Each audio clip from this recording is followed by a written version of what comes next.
எனக்கு ஒன்றும் புரியலையே புரியலையே. ஃப்ரெண்ட்ஸ் எல்லோரும் நல்லா இருக்கீங்களா? இன்றைக்கி நம்ம என்ன செய்ய போகிறோன்னு பார்த்தீங்கன்னா பீஃப் அரைச்ச கறி பக்கோடா. பீஃப் அரைச்ச கறி பக்கோடானா என்னன்னு பார்த்தீங்கன்னா நம்ம வந்து பீஃபை வந்து அரைச்சிக்க போகிறோம். அரைச்சி இதில் வந்து மசாலாலாம் போட்டு நம்ம வந்து பக்கோடா செய்ய போகிறோம். இந்த பக்கோடா பார்த்திங்கன்னா ரொம்ப வாசனையாகவும் இருக்கும், ரொம்ப ரொம்ப ருசியாக இருக்கும், ரொம்ப சாஃப்டாக இருக்கும். இது எப்படி செய்கிறதுன்னு நான் உங்களுக்கு சொல்கிறேன் வாங்க. 1 கிலோ பீஃப் வந்து நம்ம வாங்கி அலசி வச்சுருக்கோம். கொழுப்பு கலந்து வாங்கியிருக்கோம். அப்போ தான் ருசி நல்லாயிருக்கும் இதுக்கு. இப்போ நம்ம இதை வந்து எதில் அரைக்க போகிறோம்னு பார்த்தீங்கன்னா இங்கே பாருங்கள், நம்மள்ட்ட இந்த அரைக்கிற மிஷின் இருக்குது. இதில் வந்து நம்ம அரைக்க போகிறோம். நீங்கள் வந்து இந்த மிஷினை வச்சுருக்க மாட்டீங்க. கடையிலே கொஞ்சம் கீமா பண்ண சொல்லி நல்லா சின்ன சின்னதாக வெட்ட சொல்லி நம்ம மிக்சியில் போட்டு அரைச்சிக்கலாம். இங்கே பாருங்கள், நம்ம இப்போ மிஷின் ஆன் பண்ண போகிறோம். இது கறி அரைக்கிற மிஷினு. இதில் வந்து நம்ம கறி போட போகிறோம்.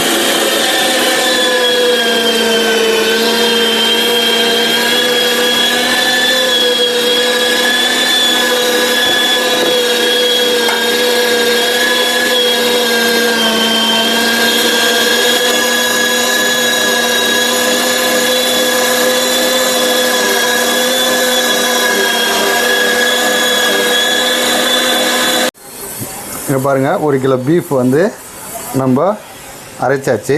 நீங்கள் மிக்சியில் அரைச்சிக்கிங்க. கடையில் வெட்டும் போதே அவங்கள்ட்ட கொஞ்சம் கைமா பண்ணி கொடுங்கன்னு வாங்கிக்கிங்க.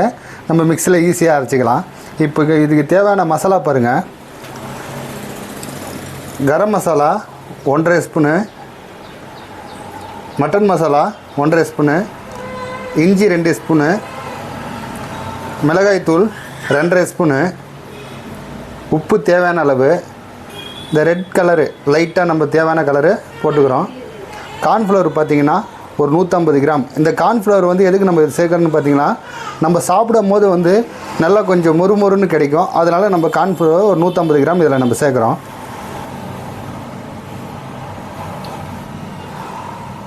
இஞ்சி முதல்ல சேர்த்துட்டு நம்ம மிக்ஸ் பண்ணிக்கணும்.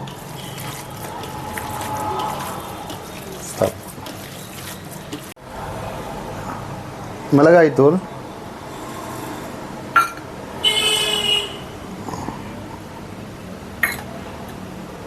மசாலா ஐட்டம்லாம் நம்ம சேர்த்துக்கிறோம். நெக்ஸ்ட்டு பார்த்திங்கன்னா உப்பு. இப்போ இதை சேர்த்து ஒரு டைம் மிக்ஸ் பண்ணிக்கணும். மசாலாலாம் நம்ம சேர்த்தாச்சு. இப்போ வந்து பார்த்திங்கன்னா மசாலா சேர்த்ததுக்கப்புறம் கார்ன் மாவு மேலே சேர்க்க போகிறோம்.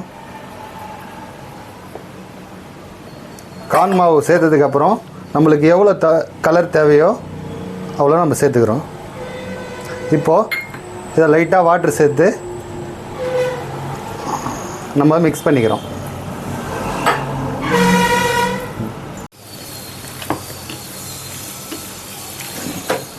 அவ்வளோதான், மிக்ஸ் பண்ணியாச்சு. ஒரு 5 நிமிஷம் இது நல்லா ஊற விட்டுருங்க. இப்போ நம்ம அடுப்பில் வானல் வச்சுருக்கோம். இது வந்து இரும்பு வானல், நம்மள்ட்ட சின்னதாக இருக்குது. இதில் போட்டால் பீஃப் நம்ம ஒட்டாது. இதில் சில்லி போடுறதுனால நீங்கள் உங்கள்கிட்ட வேறு எதனா வானல் இருந்தாலும் வச்சுங்க, இல்லை இந்தமாரி வானல் இருந்தால் வச்சுங்க, பெஸ்ட்டு. இது அடுப்பு பற்ற வச்சுக்கிறோம்.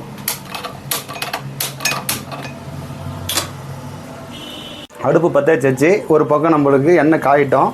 இப்போ இந்த பீஃப் இருக்குல்ல பார்த்தீங்களா, இந்த பீஃப் வந்து நம்மளுக்கு என்ன சைஸ் வேணுமோ அந்த சைஸில் நம்ம வந்து உருண்டை பிடிச்சிக்கலாம். பாருங்கள், நம்ம இந்த அளவுக்கு உருட்டி வச்சுருக்கோம். இப்போ இதை வந்து நம்ம ஆயிலில் போடலாம்.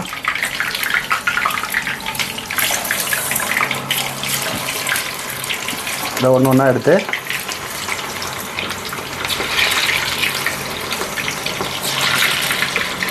முடிஞ்ச அளவுக்கு ஒன்று ஒன்றா போடுறது பெஸ்ட்டு. ஒன்றோட ஒன்று ஒட்டாது.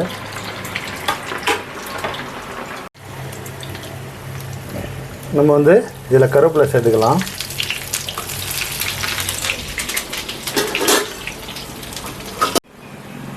ரெண்டு நிமிஷம் தாங்க, அதிகம் டைம் எடுத்துக்காதீங்க. போட்ட உடனே 2 நிமிஷம். நம்ம இறக்க போகிற நேரத்தில் அந்த இது சில்லி எடுக்க போகிற நேரத்தில் நம்ம வந்து கருவேப்பிலை போட்டால் போதும். இங்கே பாருங்கள் எப்படி வந்திருக்கு பாருங்கள்.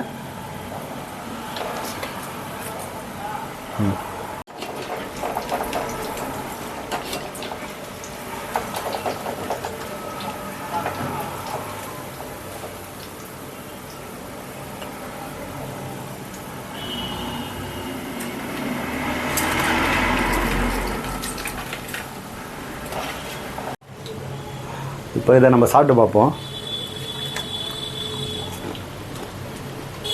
ரொம்ப நல்லா வந்திருக்கு. ரொம்ப சாஃப்டாக இருக்குது. பெரியவங்க குழந்தைங்கள்லாம் நல்லா சாப்பிட்லாம். இந்தமாரி நீங்கள் செஞ்சு வீட்டில் கொடுங்க. ரொம்ப நல்லா இருக்கும். ரொம்ப ஈஸி தான். ரொம்ப ருசியாக இருக்கும். இதை நீங்கள் ட்ரை பண்ணிவிட்டு கமெண்ட் பண்ணுங்கள் எப்படி இருக்குன்னு. நம்ம சேனலை லைக் பண்ணுங்கள், சப்ஸ்கிரைப் பண்ணுங்கள், பெல் பட்டனை கிளிக் பண்ணுங்கள்.